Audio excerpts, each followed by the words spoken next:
Assalamualaikum warahmatullahi wabarakatuh. Halo Sobat Gemar Ilmu, selamat datang di podcast pendidikan bersama saya Nisa.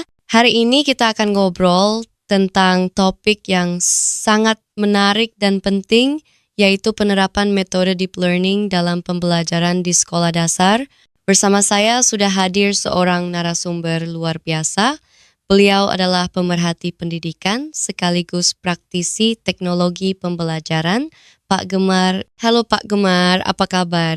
Waalaikumsalam warahmatullahi wabarakatuh. Alhamdulillah, kabar baik Mbak Nisa. Senang sekali bisa berbagi di podcast ini. Pak Gemar, banyak orang kalau dengar istilah deep learning langsung kepikiran teknologi, AI, atau pemrograman.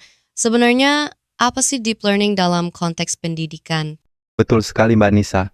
Deep learning dalam pendidikan bukan soal teknologi canggih atau robot-robotan ya, tapi lebih kepada proses belajar yang mendalam, di mana siswa tidak hanya sekadar menghafal atau mengulang informasi, tapi benar-benar memahami, menganalisis, mengaitkan dan menerapkan pengetahuan itu dalam kehidupan sehari-hari.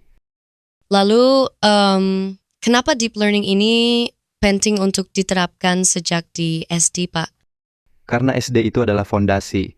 Kalau anak sejak dini sudah dilatih berpikir kritis, memahami makna, dan tidak hanya menghafal, maka saat mereka naik ke jenjang SMP, SMA, bahkan kuliah, mereka akan lebih siap menghadapi tantangan kompleks. Contohnya, pelajaran IPA bukan hanya tahu air menguap jadi uap, tapi mengapa itu terjadi, kapan, dan apa dampaknya.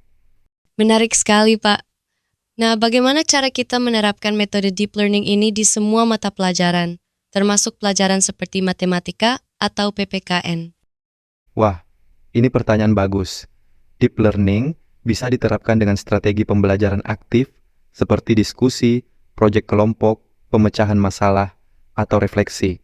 Misalnya, di matematika, anak tidak hanya belajar rumus luas segitiga, tapi mengukur taman sekolah dan menghitungnya sendiri.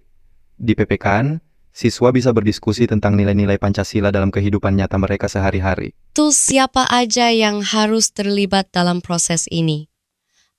Apakah hanya guru? Tidak, tentu semua pihak harus terlibat. Guru sebagai fasilitator utama, tapi orang tua juga berperan penting untuk memberikan lingkungan belajar yang mendukung di rumah. Bahkan sekolah juga perlu menciptakan budaya belajar yang tidak hanya mengejar nilai, tapi mendorong pemahaman mendalam. Penerapan deep learning ini pasti punya tantangan. Apa saja kendalanya dan bagaimana mengatasinya?